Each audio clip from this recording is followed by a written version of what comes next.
Si Bantay ang aso na marunong mag-grocery. Si Aling Nena ay isang masipag na tindera sa palengke. Mayroon siyang alagang aso na si Bantay, matalino, masunurin at mahilig sa pagkain.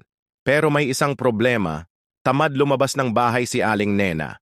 Isang araw naisipan niyang turuan si Bantay ng bagong trick. Aling Nena: "Bantay, ikaw na ang bibili ng itlog sa tindahan. Ito ang pera, dalhin mo sa tindero, ha?" Tumingin lang si Bantay at tumango. Oo, marunong siyang tumango. Kaya't isinabit ni Aling Nena ang eco bag sa leeg ni Bantay, nilagay ang pera at pinatulak palabas ng bahay. Nagsimula ang misyon ni Bantay.